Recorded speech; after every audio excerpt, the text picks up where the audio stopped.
Hello everyone, कैसे हो आप सब। एक बार पुनः स्वागत है आप सभी का हमारे अपने YouTube channel Shiv coaching classes पर। आज की इस वीडियो में हम देखेंगे क्लास 12 बायोलॉजी एनसीईआरटी चैप्टर 5 में आज का जो हमारा टॉपिक है अनुलेखन यानी कि ट्रांसक्रिप्शन।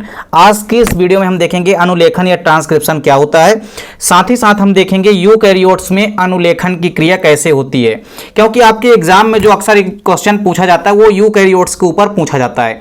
तो किसी भी यूकैरियोट्स के अंदर किस प्रकार से अनुलेखन या ट्रांसक्रिप्शन की प्रक्रिया होती है, ये हम आपको आज की इस वीडियो में पूरा का पूरा यहाँ पे कवर कराने वाले हैं। तो चलिए सीधे वीडियो को स्टार्ट करते हैं। जब भी बात करते हैं अनुलेखन या ट्रांसक्रिप्शन की, आपको सबसे पहली इंपॉर्टेंट चीज है, दो चीजों को आपको ध्यान में रखना है। पहली चीज तो यह कि अनुलेखन एक्चुअल में होता क्या है। तो देखिए, किसी भी डीएनए के द्वारा यदि एमआरएनए का निर्माण हो जाता है तो एमआरएनए के बनने की इस प्रोसेस को या प्रक्रिया को हम क्या कहते हैं, अनुलेखन या ट्रांसक्रिप्शन कहते हैं। तो डीएनए यानी कि डीऑक्सीराइबोन्यूक्लिक एसिड जो है, इसके द्वारा यदि एमआरएनए का यानी कि मैसेंजर आरएनए का निर्माण हो जाता है तो इस प्रक्रिया को हम क्या कहते हैं, अनुलेखन। इसके बाद आप पढ़ेंगे आरएनए यानी कि राइबोज न्यूक्लिक एसिड, जिसमें आप देखेंगे कि आरएनए मुख्य रूप से तीन प्रकार के होते हैं, ट्रांसफर आरएनए, राइबोसोमल आरएनए और मैसेंजर आरएनए।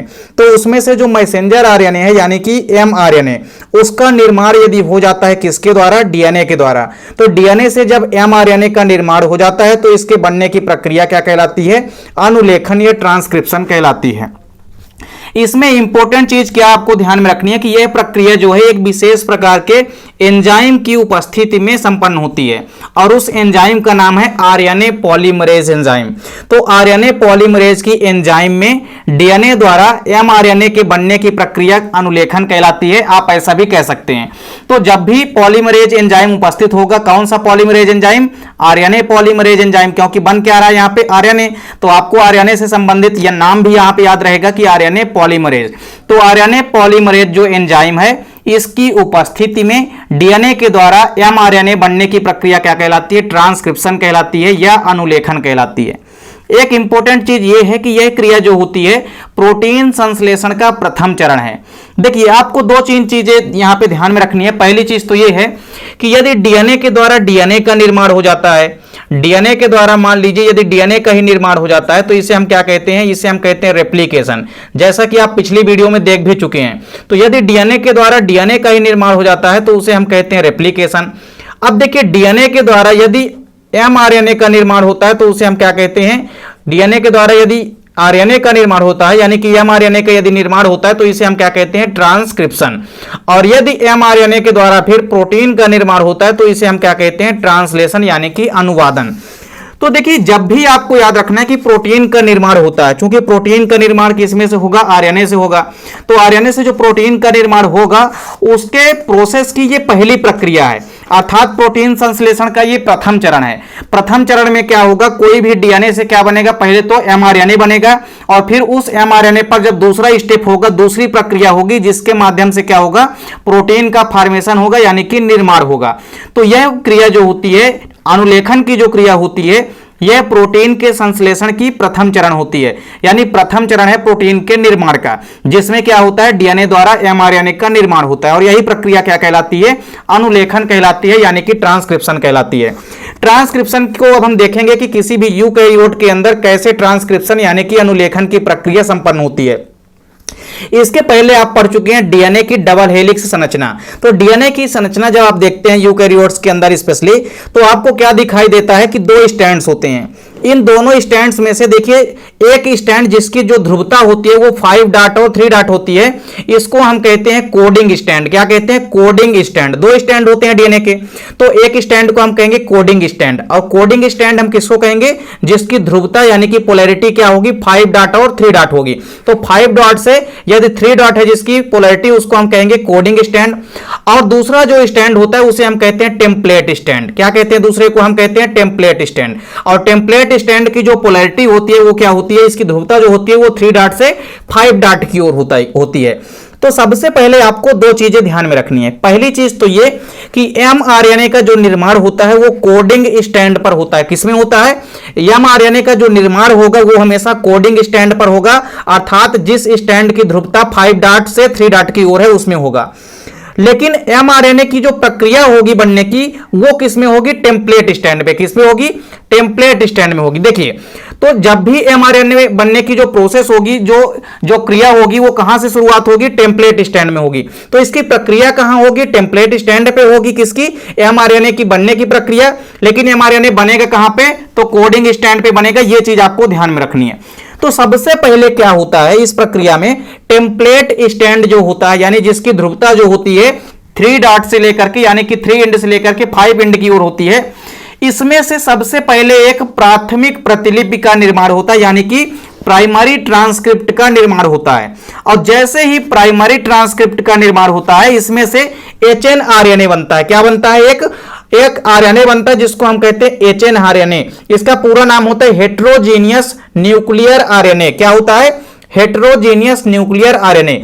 सबसे पहले क्या होता है, जब भी यूकैरियोट्स के अंदर अनुलेखन की प्रक्रिया होती है, इसमें जो टेम्पलेट स्टैंड होता है, इसमें चूंकि प्रक्रिया स्टार्ट होगी यूकैरियोट्स में अनुलेखन की, तो टेम्पलेट स्टैंड जो है एमआरएनए बनने की प्रक्रिया में भाग लेगा और पूरी की पूरी प्रक्रिया टेम्पलेट स्टैंड के अंदर चलेगी और फिर अंत में कोडिंग स्टैंड पर आपको एमआरएनए प्राप्त हो जाएगा। तो एमआरएनए का निर्माण हमेशा कोडिंग स्टैंड पर होगा, लेकिन प्रक्रिया कहां पर होगी, टेम्पलेट स्टैंड पर होगी। तो टेम्पलेट स्टैंड जो है, इसमें सबसे पहले क्या होगा, एक प्राथमिक प्रतिलिपि का निर्माण होगा, यानी कि प्राइमरी ट्रांसक्रिप्ट बनता है, जिसके थ्रू यहां पे एचएनआरएनए का निर्माण होता है, यानी कि हेट्रोजीनियस न्यूक्लियर आरएनए का निर्माण होता है। इसके बाद आप देखेंगे कि जो एचएनआरएनए है, एचएनआरएनए में इसकी जब आप स्ट्रक्चर देखेंगे तो आपको मुख्य रूप से 2 चीजें दिखाई देगी, जिसमें एक चीज आपको दिखाई देगी, यहां पे आप देखेंगे एक्सान और दूसरा है इंट्रॉन। 2 संरचना आपको दिखाई देगी, एक है एक्सान और दूसरा क्या है, इंट्रॉन। अब दोनों संरचना को आपको समझना पड़ेगा। देखिए, ये जो आपको त्रिभुजाकार संरचना नजर आ रही है, ये त्रिभुज के आकार की जो संरचनाएं हैं, इनको हम कहते हैं इंट्रॉन। और ये जो एक्सान है, त्रिभुज की संरचना के अलावा जो ये वाली संरचना है, ये वाली संरचना, ये संरचना है, ये सभी के सभी क्या कहलाते हैं, एक्सान कहलाते हैं। तो एक्सान और इंट्रॉन 2 ही संरचना आपको नजर आएगी किसमें, एचएनआरएनए पे, यानी कि हेट्रोजीनियस न्यूक्लियर आरएनए पे। और यहां पे एक चीज और आपको ध्यान में रखना है कि जो एचएनआरएनए है, ये स्प्लिट अरेंजमेंट जीन होते हैं।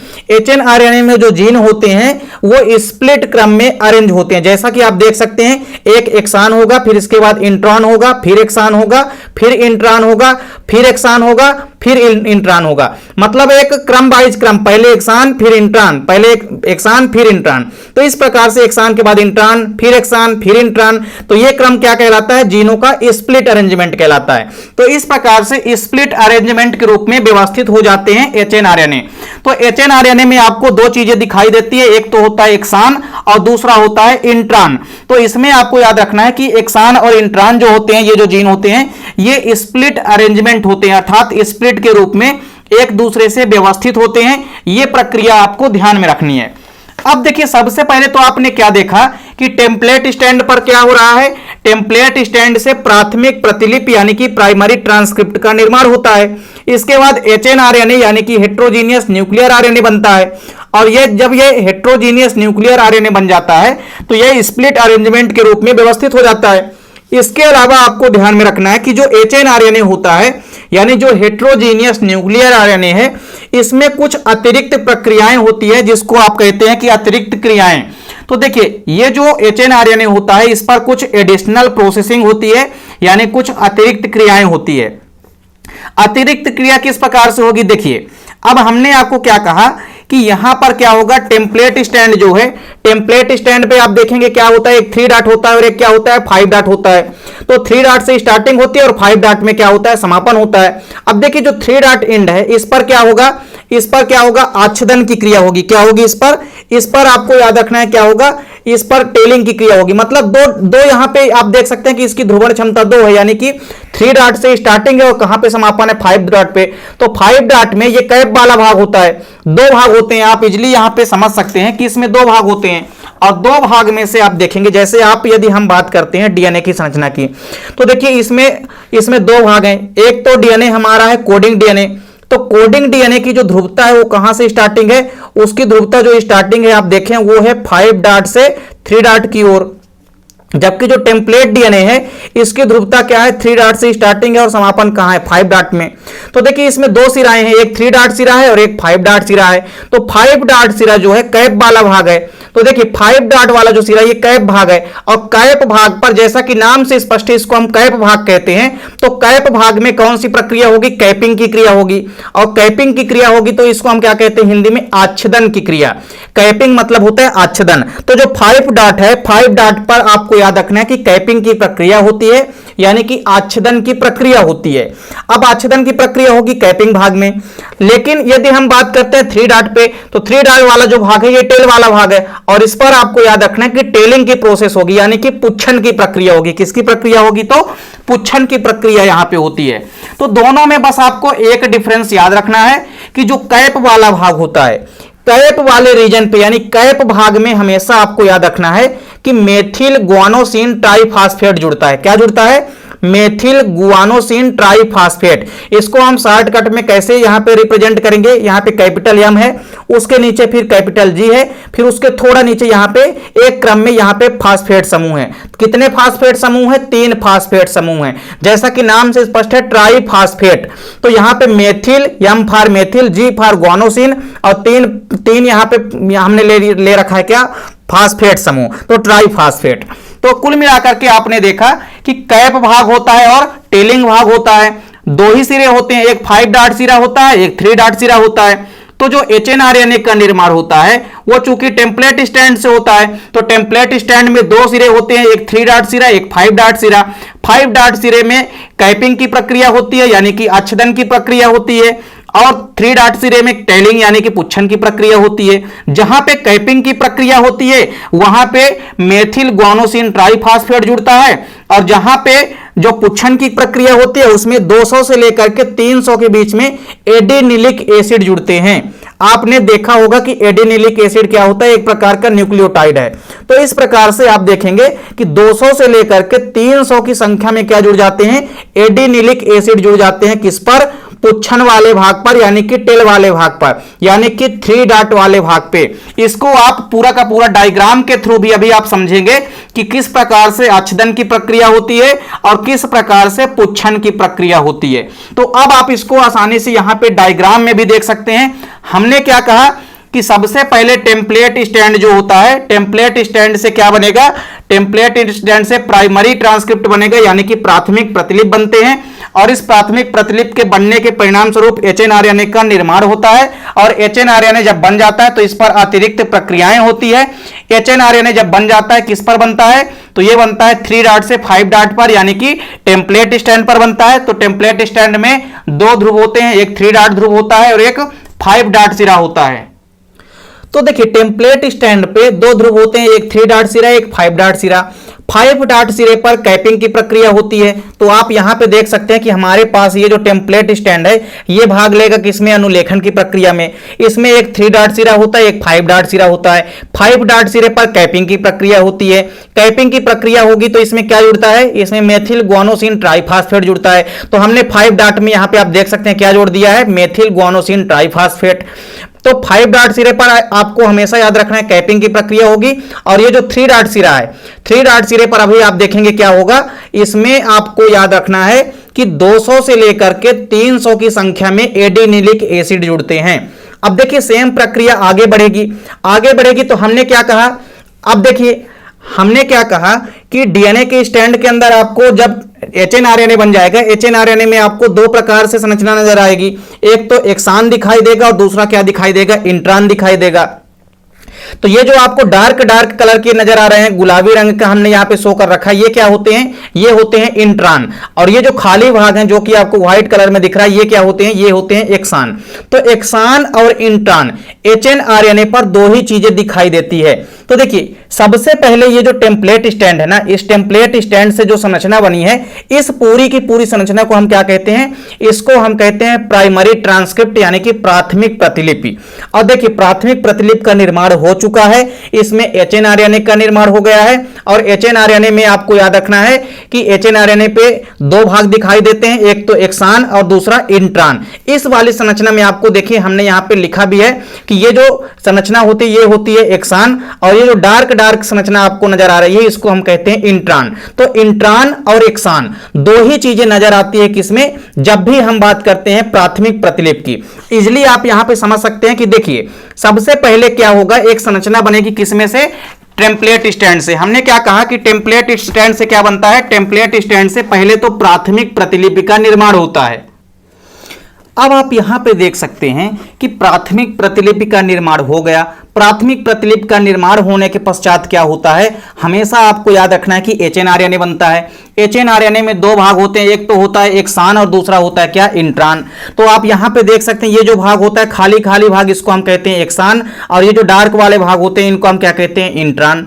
तो आपको सबसे पहले कुछ नहीं, बस इतना याद रखना है कि जो हमारा टेम्पलेट स्टैंड होता है, टेम्पलेट स्टैंड से हमारा क्या बनता है, सबसे पहले प्राथमिक प्रतिलिपि बनता है, यानी कि प्राइमरी ट्रांसक्रिप्ट बनती है। ये प्राइमरी ट्रांसक्रिप्ट बन गई जिसमें कि एचएनआरएनए का निर्माण होता है, और इस एचएनआरएनए में दो भाग होते हैं, एक होता है एक्सान और दूसरा होता है इंट्रान। डार्क वाले भाग को हम कहते हैं इंट्रान और ये जो खाली वाला भाग है इसको हम कहते हैं एक्सान। इसके अलावा आप देख सकते हैं कि gene in eukaryotes are split. अब हमने क्या कहा कि एक्सान और इंट्रान जो होते हैं ये एक स्प्लिट क्रम में व्यवस्थित होते हैं, तो आप देख भी सकते हैं एक के बाद एक दोनों व्यवस्थित हैं आपस में। अब हमने क्या कहा कि ये जो पूरा हमारा टेम्पलेट स्टैंड है, टेम्पलेट स्टैंड में देखिए दो छोर होते हैं, एक होता है 3 डॉट वाला छोर और एक होता है 5 डॉट वाला सिरा। तो देखिए ये जो 5 डॉट वाला सिरा है इस पर कैपिंग की प्रक्रिया होगी, क्योंकि ये कैप भाग होता है, और ये टेल वाला भाग कहलाता है, इसलिए इस पर कौन सी प्रक्रिया होगी, टेलिंग की प्रक्रिया होगी। तो जब कैपिंग की प्रक्रिया होगी तो इसमें क्या जुड़ेगा, इसमें जुड़ता है, क्या जुड़ता है, मेथिल ग्वानोसिन ट्राइफॉस्फेट जुड़ता है। तो मेथिल ग्वानोसिन ट्राइफॉस्फेट जोड़ देना है। और टेलिंग भाग में क्या जोड़ना है, 200 से लेकर के 300 तक क्या जोड़ना है, एडिनिलिक एसिड जोड़ना है। यानी देखिए अब आपको यहां पे समझना पड़ेगा कि ये जो हमारे पास, सबसे पहले आप पूरा यहां पे शुरू से समझिए, हमारे पास क्या है, टेम्पलेट स्टैंड है। इस टेम्पलेट स्टैंड से बना प्राथमिक प्रतिलिपि, और प्राथमिक प्रतिलिपि में किसका निर्माण होता है, एचएनआरएनए का। एचएनआरएनए में दो भाग होते हैं, कौन कौन से, तो एक होता है एक्सान और इंट्रान। तो ये वाला भाग क्या होता है, इंट्रान, और ये वाला भाग होता है एक्सान।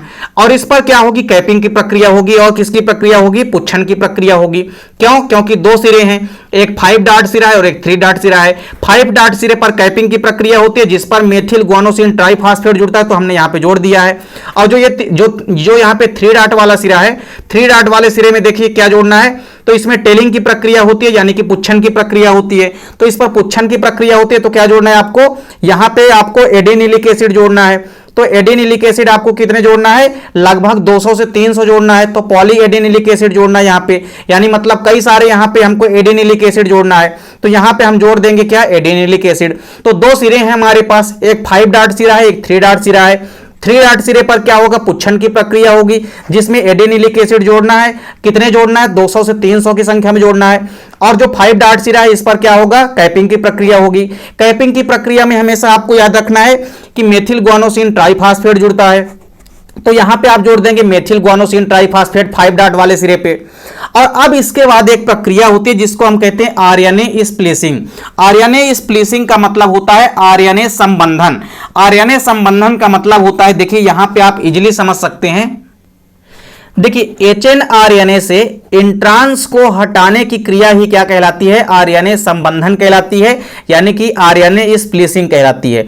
अब आप देखिए हमने क्या कहा कि जो एचएनआरएनए होता है, एचएनआरएनए में दो चीजें होती है, एक्सान और इंट्रान होते हैं। तो एचएनआरएनए से यदि हम इंट्रान को हटा देते हैं तो इसको हटाने की प्रक्रिया क्या कहलाती है, आरएनए स्प्लिसिंग कहलाती है, यानी कि आरएनए संबंधन कहलाती है। अब देखिए जब इंट्रांस को हटा देंगे तो इंट्रांस के हटने से जो एक्सान होते हैं ये डिफाइंड सीक्वेंस में जुड़ जाते हैं। कैसे जुड़ जाते हैं, एक डिफाइंड सीक्वेंस में। देखिए अभी तक आप क्या देख रहे थे कि यहां पे क्या था, एक्सान था, बीच में इंट्रान थे, फिर एक्सान था, फिर इंट्रान थे। तो जब हमने क्या किया, सब इंट्रान को हटा दिया तो बचे हैं क्या, केवल इंट्रान, एक्सान एक्सान ही तो बचेंगे। इंट्रान तो चूंकि सब हट गए। यहां पे आप समझेंगे इस प्रक्रिया को। देखिए यहां पे अब क्या होगा, आरएनए स्प्लिसिंग होगा, यानी आरएनए संबंधन होगा। आरएनए संबंधन में क्या होगा, देखिए जहां जहां पे हमने यहां पे ओ लिख रखा है ना, ओ का मतलब है कि यहां से हम रिमूव कर रहे हैं किसको, यहां से हम रिमूव कर रहे हैं इंट्रॉन को। तो अगली संरचना में आप देखिए जैसे ही आरएनए स्प्लिसिंग होगी वैसे ही यहां से हमने सभी के सभी जो पूरे के पूरे इंट्रॉन थे उसको हमने क्या कर दिया है, रिमूव कर दिया है। और जब हम रिमूव कर देंगे इंट्रॉन को, उसके बाद फिर जो संरचना बनेगी वो बनेगी क्या, एक संशोधित या परिपक्व एमआरएनए का निर्माण होगा। कब होगा, जब इंट्रॉन को हम हटा देंगे, यानी कि आरएनए की स्प्लिसिंग की प्रक्रिया हो जाएगी। तो 3 डॉट सिरे पर आपको याद रखना है कि टेलिंग की प्रक्रिया होती है जिसमें 200 से 300 एडेनिलिक एसिड जुड़ते हैं, जबकि जो 5 डॉट सिरा है इस पर कैपिंग की प्रक्रिया होती है, इस पर मेथिल गुआनोसिन ट्राइफॉस्फेट जुड़ता है और इसमें इंट्रॉन व एक्सान होते हैं क्योंकि एचएनआरएनए का निर्माण होता है। और एचएनआरएनए में से जब हम हटा देते हैं इंट्रॉन को तो जो संरचना बचती है फिर वो कहलाती है एमआरएनए यानी कि मैसेंजर आरएनए। तो एक यहां पे आप देख सकते हैं कि लास्ट में जाकर के यहां पे एक संशोधित और परिपक्व मैच्योर यहां पे एमआरएनए यानी कि मैसेंजर आरएनए बन गया है, जिसमें केवल और केवल क्या है, एक्सान प्रेजेंट होता है। यहां पे इंट्रॉन किसी भी प्रकार से प्रेजेंट नहीं होते हैं। तो पूरी की पूरी प्रक्रिया उम्मीद करता हूं कि आपको समझ में आ गई होगी। सबसे पहले तो आपको करना क्या है, आपको यहां पे ध्यान में रखना है कि जो डीएनए की संरचना होती है उसमें 2 स्टैंड होते हैं। एक स्टैंड को हम कहते हैं कोडिंग स्टैंड। कोडिंग स्टैंड पर हमेशा आपको याद रखना है कि एमआरएनए का निर्माण होगा, लेकिन प्रक्रिया कहां पर होगी, टेम्पलेट स्टैंड पर होगी।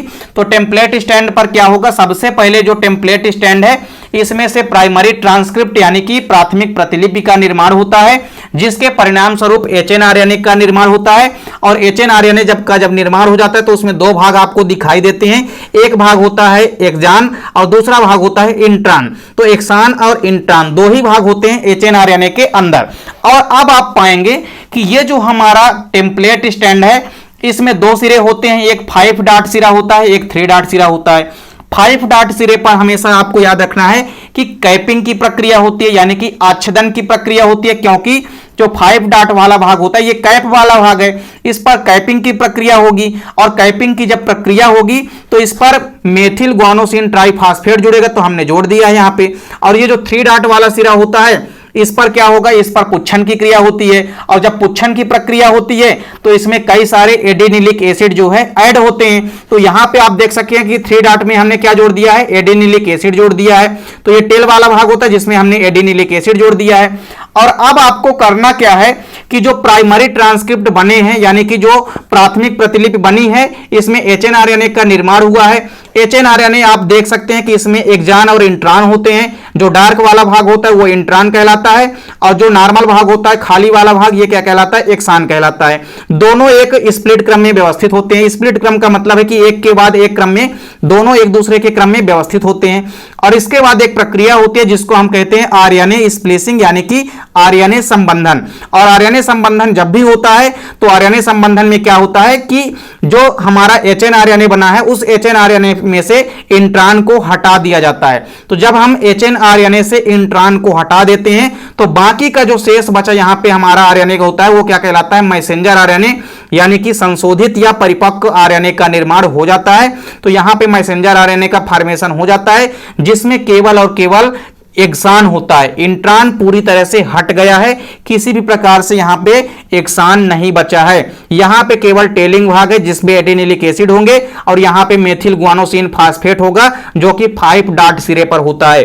तो इस प्रकार से अनुलेखन या ट्रांसक्रिप्शन क्या होता है, किसी भी प्रकार से डीएनए अणुओं से जब एमआरएनए का निर्माण हो जाता है आरएनए पॉलीमरेज एंजाइम की उपस्थिति में। बिना आरएनए पॉलीमरेज एंजाइम की उपस्थिति में यह प्रक्रिया नहीं हो सकती है। इसलिए याद रखना है, ये आपके वस्तुनिष्ठ प्रश्न में भी अक्सर पूछा जाता है कि डीएनए से एमआरएनए बनने की प्रक्रिया में कौन सा एंजाइम भाग लेता है, तो आपको याद रखना है आरएनए पॉलीमरेज एंजाइम।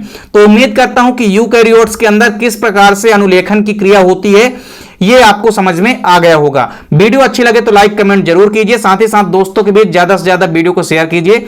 चैनल पे नए हैं तो सब्सक्राइब जरूर कर लें, साथ ही साथ बेल आइकन प्रेस कर लें ताकि वीडियो की नोटिफिकेशन आपको मिलती रहे।